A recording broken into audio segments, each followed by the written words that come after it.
ቤታችን ውስጥ በቀላል መልኩ እንዴት አድርገን ሾርባ እናዘጋጃለን? ሰላም ቤተሰብ፣ ልጅ በትረ ነኝ። ዛሬም በአዲስ ቪዲዮ ተመልሼ መጥቻለሁ። ቪዲዮውን ላይክ፣ ቻናላችንን ሰብስክራይብ በማድረግ አበረታቱን። እስከ ቪዲዮ ፍጻሜ ድረስ አብራችሁን ቆዩ። ወደ ቪዲዮ።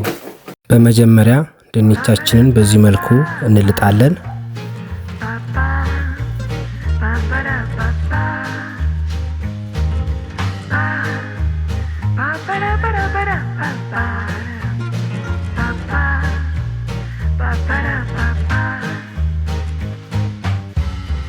የላጥነውን ድንች በደንብ አድርገን በንጹህ ውሃ እናጥባለን።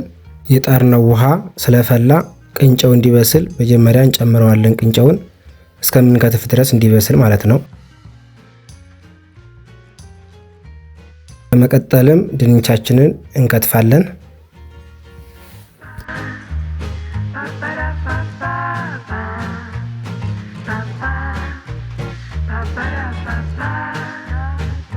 ድንቻችንን ስንከትፍ እንዲበስልልን በደቃቁ መክተፍ አለብን፣ ቶሎ እንዲበስል ማለት ነው። በዚህ መልኩ ድንቻችንን ከከተፍን በኋላ ፓስታውን ባጭሩ እንደዚህ አድርገን እንቆራርጠዋለን ማለት ነው።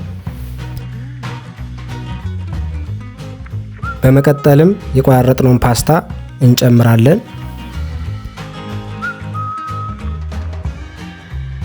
እዚያ ዘይታችንን እናደርጋለን።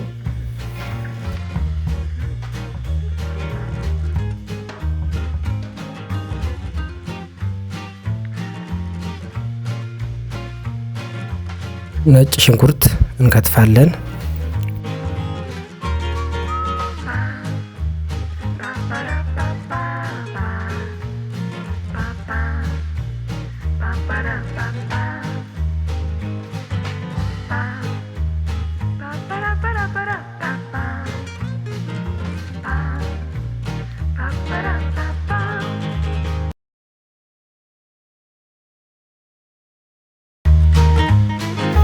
በመቀጠልም የቀቀልነውን ምስር እንጨምራለን።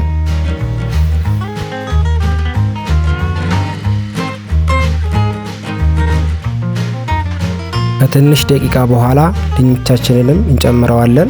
በዚህ መልኩ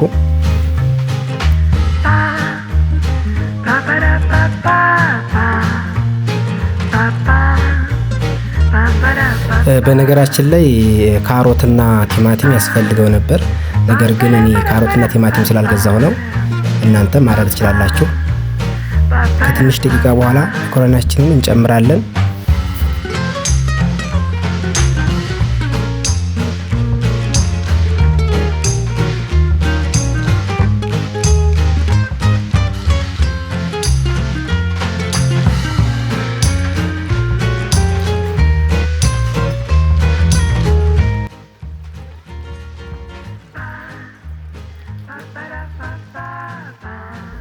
እንግዲህ ሾርባችን በዚህ መልኩ ሰርተን ጨርሰናል።